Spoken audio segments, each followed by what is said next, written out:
From the stud farm to the sales arena to the show jumping arena is part and parcel of a thoroughbred's life, but surely I've forgotten the most important part, and that, of course, is the career of the horse as a racehorse. And if your horse is good enough, in the first week of March, he or she will participate in the Triple Crown or the Triple Tiara, the latter sponsored by Wilgeborstdrift. And this purple shirt goes back to 1999 when Horse Chestnut was victorious, and we all know that Louis the King is the only other horse as an entire to win that particular race, and then Abashiri 2 years later.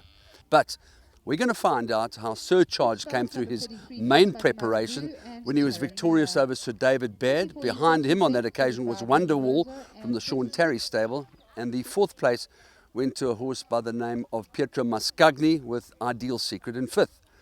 The horse that didn't run on that particular day was a horse called Majestic Mambo. He's a son of Mambo in Seattle.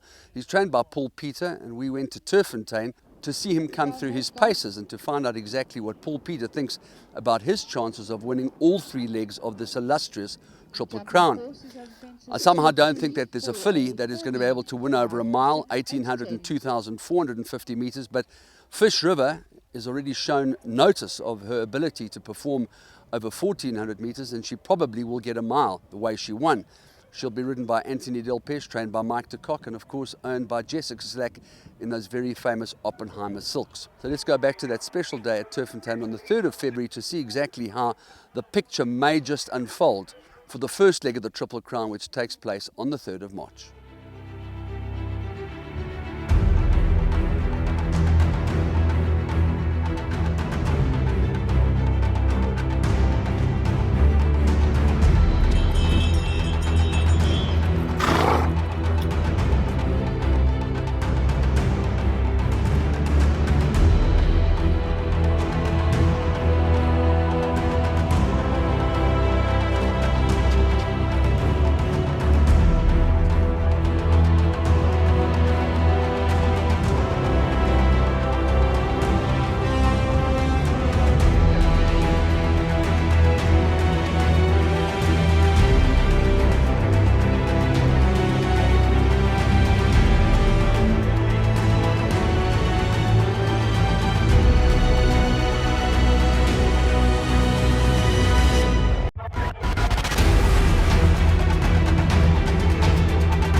Well done, guys.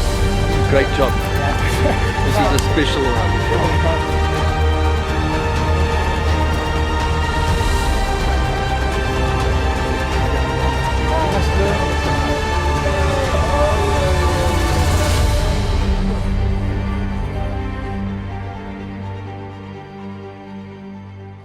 Yeah, Stu always told me this is a really good horse, and obviously I go with his sentiments. I was worried about the 1400 because he doesn't run like a 1400 horse. He's got no gate speed, and it takes long to get going. And to my horror, when we jumped out the pens, the horse drawn him inside and outside, both jumped quicker and cut me off. So for the first 20-30 meters, I was just shouting and screaming that they were cutting me off, and I couldn't ride him while everything's getting away. So he had no right to win from that far back.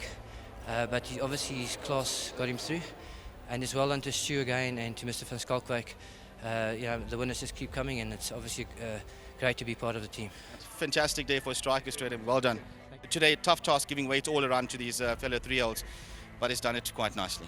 Yeah, he's a top horse. I've got to say thank you to Ian van Schalkwyk, loyal owner of mine. He's having a great season, so am I.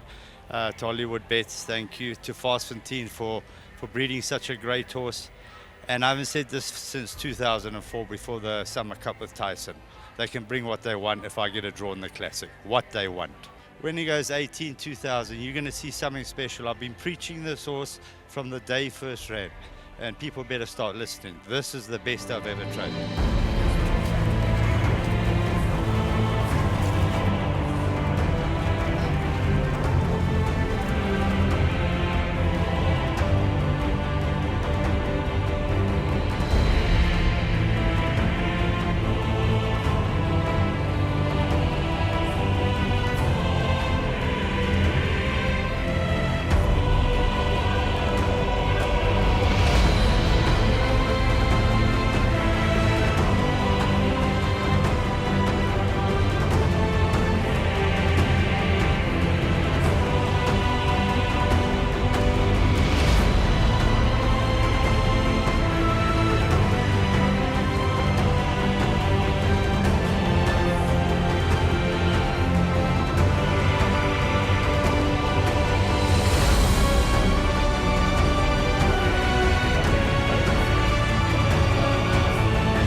I thought it's in my favour. I had a good draw, and I thought, obviously, as he's the filly to beat, and he had quite an awful draw. And I thought if he's going to give me 5-6 lengths, I don't think he'll be able to make it up. And that's exactly what happened at the end of the day.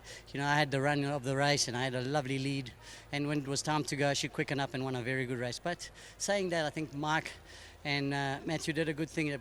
They backed off her, they sent her away, and she's got stronger, and she's a much better filly today. That is the winning jockey aboard number 2, Fish River. So well done to jockey Anthony Delpesh. No, she does everything right, and we're lucky to have someone like Anthony on board. So thank you to him. Well done to the Bloodstock team that went over to Oz and bought her. Bit of a story behind that, but I don't think it's too appropriate for TV. But well done to them. It's just great for everybody. Paul, as always, thank you very much for your time and your transparency in allowing us to come and see these beautiful horses. This is a horse that I guess every single trainer dreams of training, and you wakes you up in the morning knowing that there's something really special out there for you. Yes, most definitely. When we go into training, as you say, this is what the type of horse you want to train. And he's just such a character, as you can see in the background. He was a little bit coltish. He's settling down now, and we're very happy with his progress. Look, nobody ever wants to get ahead of themselves, but we go back to 1999 where we saw the incomparable Horse Chestnut. We saw Louis the King do it. We saw Abashiri do it. We know that it takes its toll on them, but before they get there, you have to have some sort of an idea that this is something special that can take you that entire journey of 1,600 meters to 2,400 meters. Do you have that kind of feeling about him? I do have that kind of feeling, but the first leg, the Guineas, is going to be the most difficult one. He's definitely a special horse, but please God, if he wins the Guineas, then it's a big, big chance that he'll go all the way. Now, obviously, you've started his career quite early. He's shown you early on that with a minimal amount of wear and tear in his legs, that he is a horse that can mix it with the very best of them. So you've got quite a lot of the hard work out of the way already. Yes, he has shown us a lot early on, and we just waited, bided our time, because we had this type of thing in mind with him. And thank God he's a very sound horse. Normally those big horses have all got their niggles, and thank God he's very sound. And if ever I'm going to get a horse with a chance to go this far, I think this will be the horse. Riding arrangements, obviously, it's not easy, particularly when jockeys have got contractual agreements like Anthony Delpesh. He was on last winter. He committed to Cascapedia. That got scratched. What's the situation? How's it mapping out for the first leg of the Triple Crown? Well, Anthony, being the professional he is, he did commit to the horse, but with us knowing that he has got a contract to ride Mary Slack's horses, and he asked us if he could ride Mary's in the first leg with the option of riding this horse in the next 2 legs. And it's going to work out fine, because we've spoken to Gunther Roggeman, who is going to ride him in the Guineas, and he's happy with not riding him in the next 2 legs, as he has confirmed the ride for the next 2 legs. So it's all mapped out perfectly.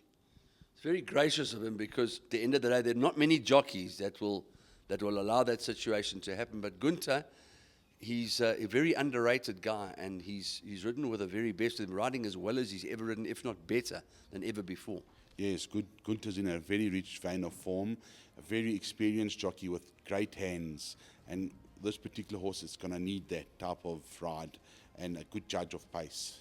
Obviously, the money is a big attraction, the 2 million rand bonus, but the most important thing is the longevity of the horse, particularly since he's a colt. So, if I can use this expression that you wouldn't use on air, you're not going to break his balls to win the mile. No. If he wins it, he wins it. He's a very special horse. We don't want to kill him to win the mile, but in the back of our minds, he has got the class. Good horses don't know their distance, and he's a very good horse. Obviously, there's only one other horse that has put his hand up and said, hey, I'm something special. He's given weight to lots of other horses, and he's won, and we refer to Stuart Pettigrew's horse, Surcharge. Whether he runs or whether he doesn't is another issue completely, but is that where you see the main danger coming from at this juncture? Well, he is a very, very impressive horse, Surcharge. Impressive looking horse. He moves well, and he's done all the right things up until now. He would be a danger, definitely. And De Kock's got a few useful 3-year-olds on his hands. We can never write them off. Teddy's also got a few. Big Bear, has done nothing wrong. So there's a lot of hard knockers in the race. It's not going to be like a foregone conclusion. We are very wary of them. In the heart of a champion, there's an ever-beating river, and the chance that you get is the chance